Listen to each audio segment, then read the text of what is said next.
Salut Zino.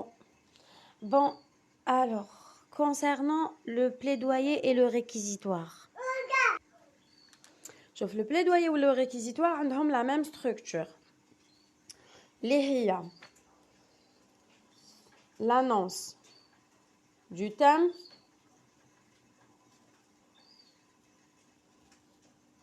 juste après, en guise d'introduction. Juste après l'annonce du thème, tu as la thèse. Le mot thèse, معناتها un point de vue. La thèse de l'auteur, c'est le point de vue de l'auteur. On dit la thèse, parce qu'il y a une seule thèse, il y a un seul point de vue. Ensuite, donc il annonce la thèse, d'accord? Thèse annoncée. Mbada, il justifie cette thèse avec des arguments. Donc, qui justifie la thèse. Ensuite, on sait bien que ces arguments sont articulés.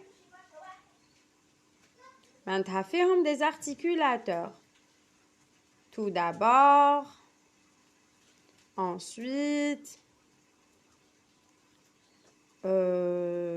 puis, de plus, en outre, et enfin, ou là d'une part, d'autre part, d'accord?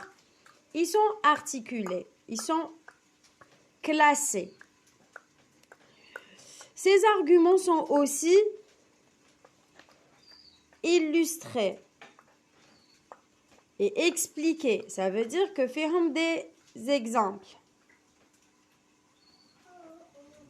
Ok? Qui يكمل من هاد les arguments, يروح directement, il va reprendre sa thèse afin de la confirmer. La thèse اللي كانت من الأول مجرد رأي, après l'avoir justifiée, elle devient confirmée et il la mentionne vers la fin. Elle est toujours précédée d'un articulateur, ou est introduite par un articulateur logique qui exprime la conséquence.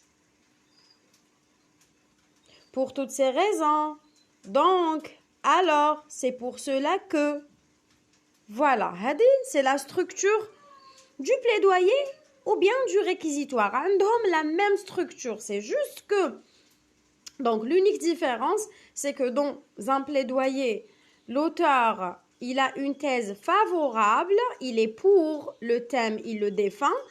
Dans un réquisitoire, il a une thèse défavorable. L'auteur dénonce, il a donc une thèse, si tu veux, si on peut dire, négative. Il dénonce le thème. Toujours par rapport au thème. On ne dit pas il défend son point de vue.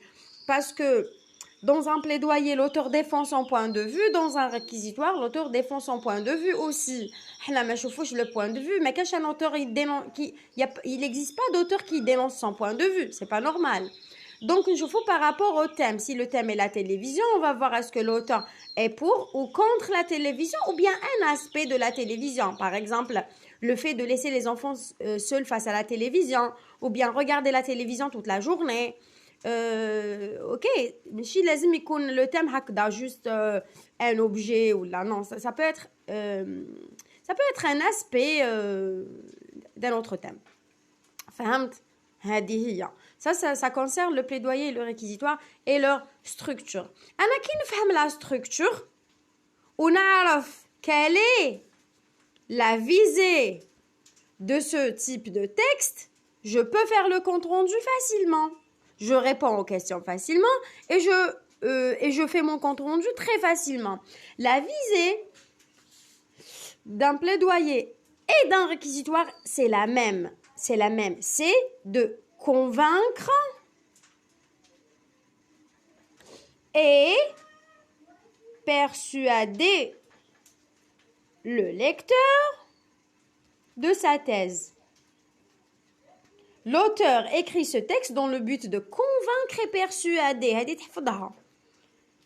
C'est lecteur de sa thèse. Qui تكون عارف la thèse texte تاعك tu la mentionnes ici دير 2 points وذكرها ولا par exemple نقولوا l'auteur a écrit ce texte dans le but de convaincre et persuader ses lecteurs de la nécessité d'accompagner les enfants face à la télé. Ou là, par exemple, que la télévision est une invention bénéfique. Donc, ça dépend s'il fait un plaidoyer ou un réquisitoire. Donc, c'est à toi de voir quelle est donc sa thèse. Tu la mentionnes, tu la mentionnes quand même.